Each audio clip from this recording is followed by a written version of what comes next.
iyo laga soo bilaabo sanadii 1998 May markii Somaliland dib ula soo laabatay madaxbannaanideeda. xukuumadihii Somaliland ariminteeda u kala dambeeyay waxa mid kasta dhankeeda gocloorad xoogan u gashay sidii loo heli lahaa aqoonsi iyo madaxbannaani u gaara Somaliland. barnaamijkan waxaynu si gaar ah diiradda ugu saari doonaa dadaalada xukuumadda madaxweyne Biixi ku bixisay siyaasadda arrimaha dibadda iyo socdaaladii kala dambeeyay ee madaxweynaha iyo wafuud u hogaaminaya ku tageen dalalka Djibouti, Ethiopia, Kenya, Guinea Conakry, Sacuudiga iyo Imaaraadka Carabta. wadamada gartay goobanimadayada garwaaqsaday xornimooyinan gaarugooy geygii kasta guushayada jecel abaal guunahban abaal guunahban gaarugohayo aan u noqonayo daacad diinta islaamka dalkayga Somaliland. madaxweynaha jamhuuriyadda Somaliland mudane Muuse Biixi Cabdi markii loo dhaariyay xilka madaxtinimo isla marhaantana uu la wareegay xilka 13 bishii Disembar ee sanadkii 2017 waxa uu ku dhaqaaqay kamida dhalinta qorshayaashii uga meeliyay xoojinta siyaasadda arrimaha dibadda way ka tahay kobcinta iyo adkeynta cilaaqaadka dalalka dariska la Somaliland. madaxweynuhu isagoo maanka ku hayay muhiimadda ay leedahay xiriirka Somaliland la leedahay dalalka dariska waxa markii uu muddo kooban xilka hayay waxa safaradiisii dibadda ugu horeeyay ka bilaabay wadamada jaarka la Somaliland ee Djibouti iyo Ethiopia. 6 bishii January ee sanadkii 2018 madaxweynaha jamhuuriyadda Somaliland mudane Muuse Biixi Cabdi waxa uu safarkiisii ugu horeeyay ku tagay dalka jamhuuriyadda Djibouti kadib markii uu martiqaad rasmi ah ka helay madaxweynaha dhigiisa ee dalka Djibouti Ismaaciil Cumar Geelle. labada madaxweyne ee labada dal waxay 7 January ku kulmeen qasiga madaxtooyada looga arimiyay dalka Djibouti. wadahadal dheer oo yeesheen iyo falanqaynta arrimaha ay ka mid ka yihiin xiriirka labada dal, iskaashiga dhinacyada ganacsiga, ammaanka, fudaydinta isu socodka xuduudaha, ka wada shaqaynta sugidda nabadgelyada iyo xaaladda guud ee gobolka Geeska Afrika. kasoo qodobada labada dhinac ka wada hadleen ee la siiyay warbaahinta waxa xiligaasi ka mid ahaa taqaaduu fidiyay madaxweynaha jamhuuriyadda Djibouti si wanaagsan ayaa naloo soo dhaweeyay aad iyo aad u qiimo badan. aadna waan uga mahad celinaynaa madaxweynaha iyo wasiiradiisa, wasiirka arrimaha dibadda iyo shacabkaba sidii wanaagsan milgada lahayd ee naloo qaabilay. waxaan rajaynaynaa inuu noqdo bilow maxay dhacday cilaaqaad ka sii xoogsama amba ka sii adkaada kii hore noo lahayn insha Allah. madaxweynaha Somaliland booqashada uu ku yimid Djibouti waxay tilmaam iyo tusaale u tahay horta qadirinta labada dal iyo labada shacab ay isku qabaan iyo kolkii la doortay kadib booqashada ugu horeysay ee dibadda ugu baxay oo Djibouti uu ku booqday waxayna tusaysaa inay maaragtay xiriirka labada dal uu yahay xiriir aad u fiican. madaxweynaha Somaliland mudane Muuse Biixi Cabdi waxa uu safarkiisii labaad ee dibadda ah ku tagay dalka Ethiopia 16 bishii January sanadkii 2018 isagoo martiqaad rasmi ah xiligaasi ka helay ra'iisul wasaarihii hore ee dalka Ethiopia Haile Mariam Desalegn oo markaasi ahaa ra'iisul wasaarihii dalka Ethiopia, kaas oo soo dhaweyn diiran kadib ay ka wada hadleen arrimo dhowr ah oo ku saabsan mandaqada iyo sidii labada dal isaga kaashan lahaayeen danaha ay wadaagaan iyo waliba sii xoojinta xiriirka taariikhiga ka dhexeeya Somaliland iyo Ethiopia. wadamada gartay goobanimadayada garwaaqsaday xornimooyinan gaarugooy geygii kasta guushayada jecel abaal guunahban gaarugohaya abaal guunahban abaal guunahban gaarugohaya. madaxweynaha Somaliland mudane Muuse Biixi Cabdi waxa uu safarkiisii saddexaad ugu baxay dalka Imaaraadka Carabta 13 bishii Maarch ee sanadkii 2018 kaas oo ka yimi martiqaad rasmi ah oo fidisay dawladda Imaaraadka Carabtu. madaxweyne Biixi isagoo ka duulaya qodobada ku duugan buugii waxqabadka xisbiga talada haya kulmiye oo ku galay ololihii doorashada madaxtinimo ee sanadii 2017 oo uu balan qaaday xiligaasi xisbiga kulmiye inuu ku hagi doono siyaasadda arrimaha dibadda ee Somaliland mid degan oo furfuran isla marhaantana u adeegaysa wanaagga, xasiloonida iyo horumarka Somaliland. oo xisbigu sheegay inuu sii xoojin doono dadaalada aqoonsi raadinta Somaliland iyadoo oo la hirgelin doono siyaasad cusub oo lagu soo dhaweyn karo laguna gaari karo aqoonsi caalami ah. madaxweyne Muuse Biixi Cabdi muddada halkan joogaan madaxweynuhu waxa uu la kulmi doonaa madax ka tirsan dalka Imaaraadka oo ka mid yahay Sheikh Mansour bin Zayed Al Nahyan iyo Sheikh Mohammed bin Zayed Al Nahyan cilaaqaadka ka dhexeeya dalka imaaraadka iyo jamhuuriyadda somalilan waa cilaaqaad soo jireen oo taariikh fara badan leh dabcan muddada uu joogo madaxweynuhuna waxa ay madaxda labada dal ka wada hadli doonaan xiriirka soo jireenka iyo sidii loo xoojin lahaa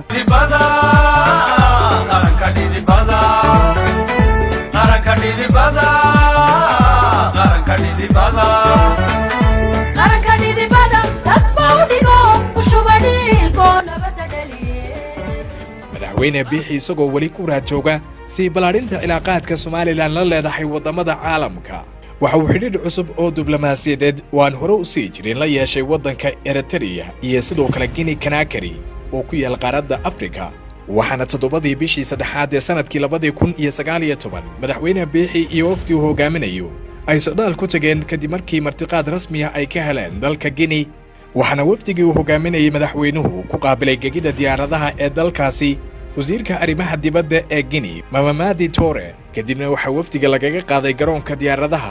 diyaaradaha nooca qubaantiga u kaca ee helicopterka ilaa laga gaarsiinayo hoteelka ay ka deganaanayeen magaalada caasimadda u ah dalkaasi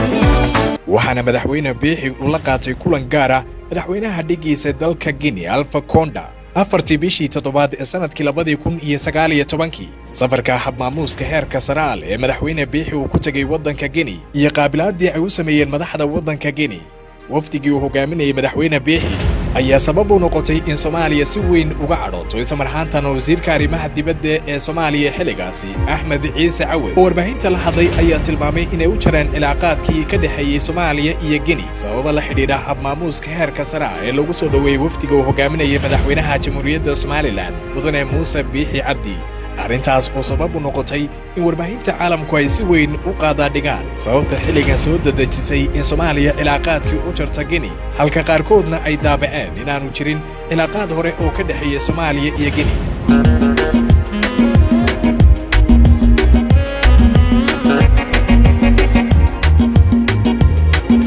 soo dhaweynta meeqaamkeedu sareeyay ee loogu qaabilay wafdigii madaxweynaha ee Guinea iyo sidoo kale saluugii Soomaaliya ka muujisay safarka madaxweyne biixi uu ku tagay dalkaasi ayaa sabab u noqday in boqolaal ka mid ah shacbiga ku dhaqan Hargeysa ay subax hore safaf dhaadheer u galaan soo dhaweyn diiran oo ay u sameynayaan wafdigii xukuumadda ee ka soo noqday safarka Guinea iyagoo si weyn shacabka iyo alaalaska iskula helay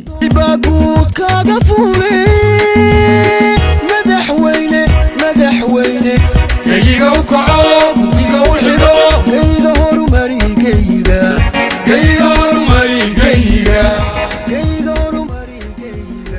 xusud mudan in dhammaan safaradii arrimo-dibadeed ee heer madaxweynaha ahaa ee wufuudii kala duwaneed ee dalka ka baxay madaxweynaha qaranku uu hogaaminayay dhammaantood aada looga taxadiray meeqaamka iyo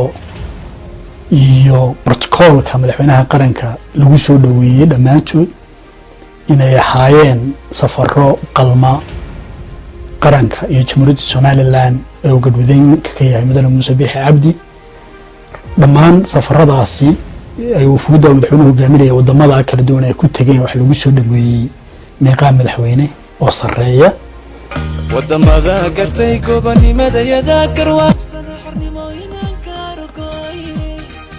labadii bishii February sanadkii 2019 waxaa madaxweynaha Somaliland Mudane Muuse Biixi Cabdi iyo wafdi uu hogaaminaya booqasho rasmi ah ku tageen magaalada Addis Ababa ee caasimadda waddanka Itoobiya kadib markii ay martiqaad rasmi oo casuumaada ka heleen ra'iisul wasaaraha dalka Itoobiya Dr. Abiy Ahmed waxaana madaxweynaha iyo wafdigiisa ku soo dhaweeyay madaarka caalamiga ee magaalada Addis Ababa madax sare oo ay ka mid yihiin wasiirka wasaaradda maaliyadda ee Itoobiya mudane Ahmed Shide wasiir dowlaha wasaaradda arrimaha dibadda iyo mas'uuliyiin kale ra'iisul wasaare Abiy waxa xafiiskiisa ku qaabilay madaxweynaha Somaliland ayay sheegeen madaxda Somaliland in laga wada hadlay intii kulankaasi soconayay isu socodka labada dal dhinacyada ammaanka ganacsiga iyo sidoo kale isdhaafsiga waayo aragnimada aqoonta iyo dhaqanka ee iska kaashan karaan labada wadan maadaama labada dal uu u dhaxeeyo xuduud dheer oo ay wadaagaan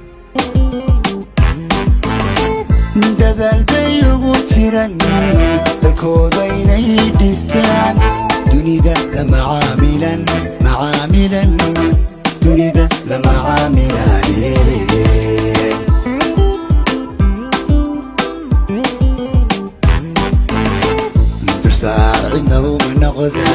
dantooda iyagoo gashaday xasidka dabaluudayo way diideen inay murmaan laabtoodan ciidan xor noqon madaxweynaha jamhuuriyadda Somaliland mudane Muuse Biixi Cabdi iyo wafdi uu hogaaminayo ayaa 14 bishii May ee sanadkii 2021 waxay kaga qayb galeen magaalada caasimadda Djibouti caleemasaarka madaxweynaha dalka Djibouti Ismaaciil Cumar Geele waxaana wafdiga madaxweynaha si heer sare ugu soo dhaweeyay garoonka diyaaradaha ee dalkaasi ra'iisul wasaaraha dalka Djibouti iyadoo intaasi kadib madaxweynaha dalka Djibouti Ismaaciil Cumar Geele uu qaabilay wafdigii uu hogaaminayay madaxweyne Biixi munaasabadda caleemasaarka ee madaxweynaha dalka Djibouti Ismaaciil Cumar Geele way ka soo qayb galeen madax tiro badan oo ka kala socota wadamada qaaradda Afrika, Aasiya, Yurub safiiro diblomaasiyiin iyo madax kale ayaa intii munaasabadu ay soconaysay waxa madaxweynaha Somaliland iyo wafdiga uu hogaaminayay u suuro galay inay kulamo gooni la qaataan madaxdii halkaas ku sugnayd oo qayb ka ahaa madaxweynaha waddanka Kenya Uhuru Kenyatta iyagoo ka wada hadlay xiriirka qotada dheer ee Somaliland iyo Kenya ka dhaxeeya si xoojinta xiriirkaasi iyo sidoo kale arrimo doora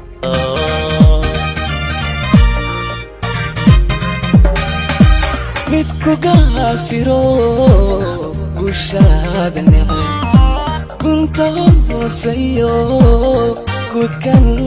kala socda garabiyo xigaal gacalaygu dago dhibaxkii kaniyo kii kaladay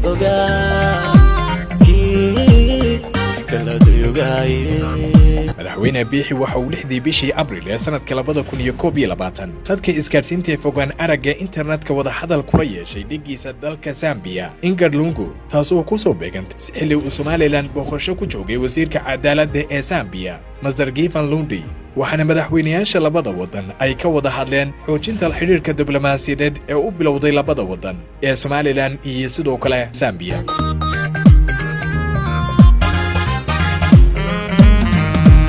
madaxweynaha Somaliland mudane Muuse Biixi Cabdi muddadii xilka uu hayay oo isbeddello kala duwan ay ka dhaceen mandaqada Geeska Afrika marna saameyn kuma yeelan siyaasadda arrimaha dibadda iyo socdaalada uu ku tagay wadamada caalamka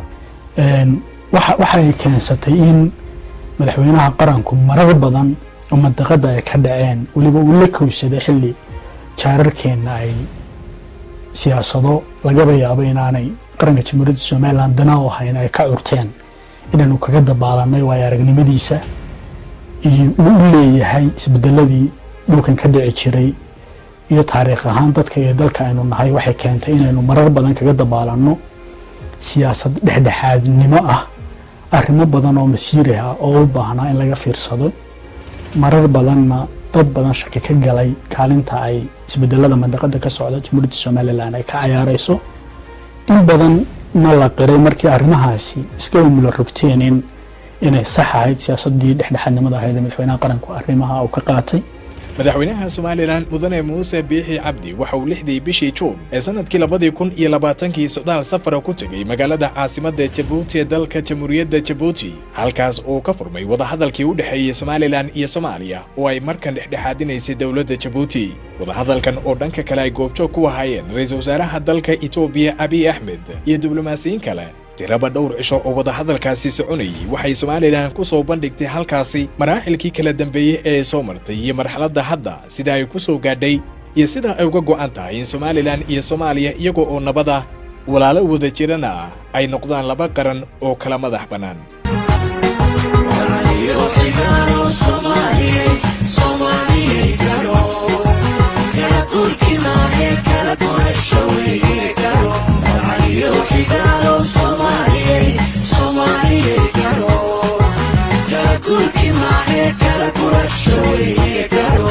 kaladan korfeeyo inaan gaaro faashado gadafooyin dhacayo waayaha gardaajo waqtiga gunaanaday anna waxaan gudiyayo midkaan soo gudbinayo gooni isu taagani waa go'aan dadweyno gees laga mara jirin. madaxweyne biixi oo khudbad dheer ka jeediyay shirkaasi ay waxa uu ka waramay taariikhda faca weyn ee Somaliland soo martay tan iyo laga soo bilaabo sanadii 1960kii 26kii Juun. Excellencies, allow me to present a brief historical background on how we got to where we are today. mudane ii ogolow inaan muujiyo soona bandhigo taariikh kooban oo ku saabsan sida aan ku soo gaadhnay halka aanu maanta marayno. Jamhuuriyadda Somaliland waxay madax bannaanideeda ka qaadatay guumaystihii Ingiriiska 26kii Juun 1960kii. Raacinta madax bannaanidaasi waxaa markiiba laga diiwaangeliyey qaramada midoobay waxaana ogolaaday 35 waddan oo aqoonsaday Somaliland. With the United Nations and 35 countries recognized Somaliland. Somaliland voluntarily united with Somalia 1st July 1960 to form the Somali Republic. Somaliland waxay si iskeeda ula midowday Soomaaliya sanadii 1960kii 1 July si ay u samaystaan Jamhuuriyadda Soomaaliya. midnimadaasi looma marin hab sharci ah mana jirin sharci qeexaya midnimo oo si rasmi ah qalinka loogu duugay. sidaasi daraadeed hanaankii loo maray midowgu muu buuxin shuruudaha loo maro sharciya dalalka midoobaya iyo shuruudaha caalamiga mandated by domestic and international law.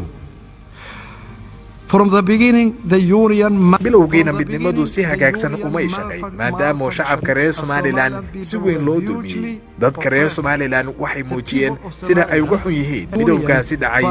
iyagoo si xad dhaaf ah ugu codeeyay dastuurkii cusbaa ee afsida loo qaaday sanadii 1961 waxaana ay galeen halgan buuxa oo ka dhana Jamhuuriyadda Soomaaliya waana tasawirtay burburkii Jamhuuriyadda Soomaaliya ku dhacay sanadii 1991 iyo soo celinta madax bannaanidii Jamhuuriyadda Somaliland ee 18 May 1991. Restoration of the independence of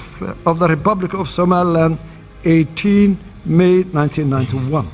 ayuu yidhi madaxweyne biixi oo khudbad ka jeedinayay shirkii wadahadallada Somaliland iyo Soomaaliya ee ka dhacay magaalada Djibouti.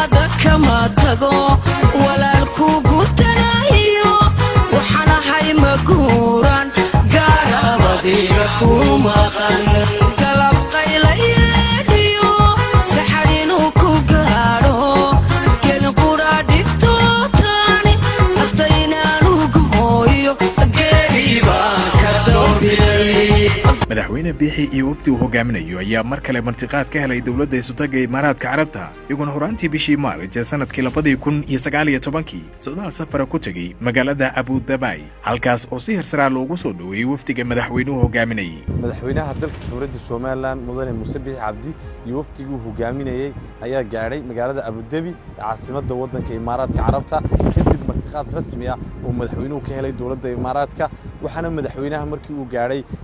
magaalada Abu Dhabi si meeqaam sara ugu qaabilay madaarka mas'uuliyiinka socda dawladda Imaaraadka Carabta wadamada gartay gobanimada yada garwaaqsaday xornimooyinaan gaarugooy geygii kaste guushayada jecel abaal guunahban gaarugo hayaa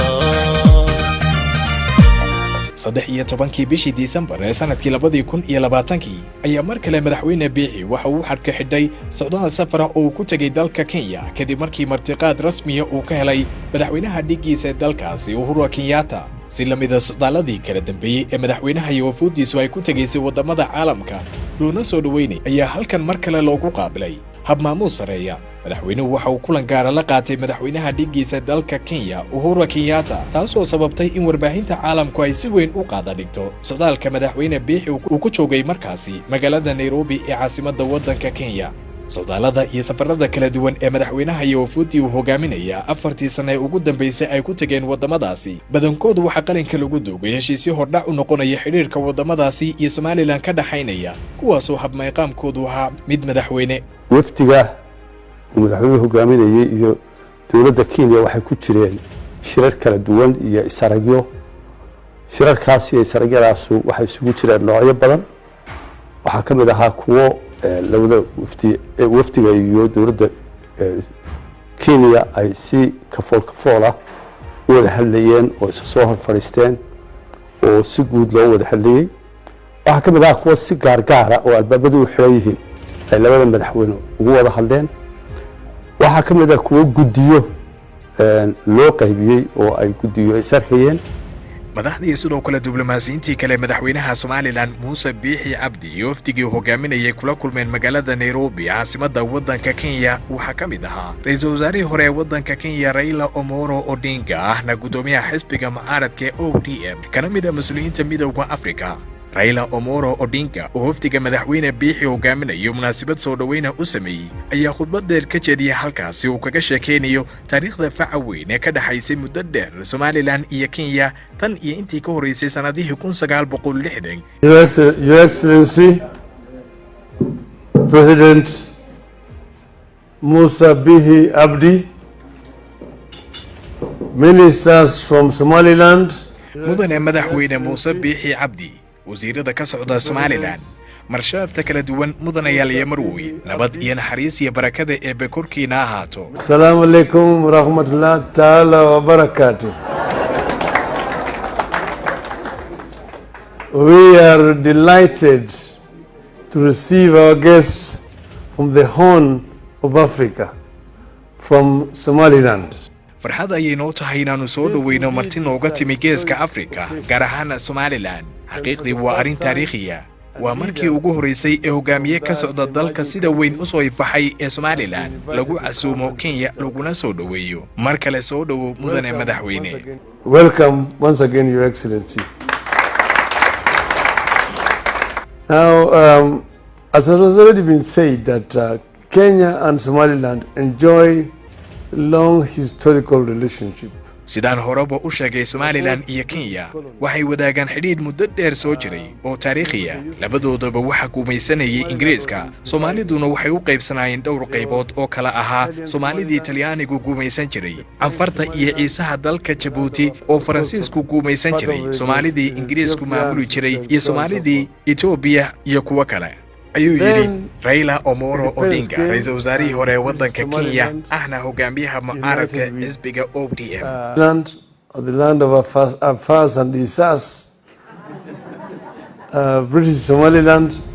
madaxweynaha jamhuuriyadda Somaliland mudane Muuse Biixi Cabdi ayaa mar kale lagu wadaa in maalmaha soo socda isaga iyo wafdi uu hogaaminaya inay socdaal ku tagaan dalka Mareykanka kadib markii ay martiqaad rasmi ah ka heleen quwadda ugu weyn dunida ee Mareykanka, taasoo qayb ka ahayd ballanqaadyadii xisbiga talada hayay kulmiye uu ku galay ololihii doorashada inuu si weyn qayb uga qaadan doono xoojinta xiriir qoto dheer oo dhex mara Somaliland iyo sidoo kale waddanka Mareykanka si ay u wada shaqeeyaan iskana kaashadaan arrimaha amniga, tamarta iyo dhaqaalaha oo dhammaantood ka mid ahaa qodobadii ku dugnaa buugga ololaha ee xisbiga kulmiye.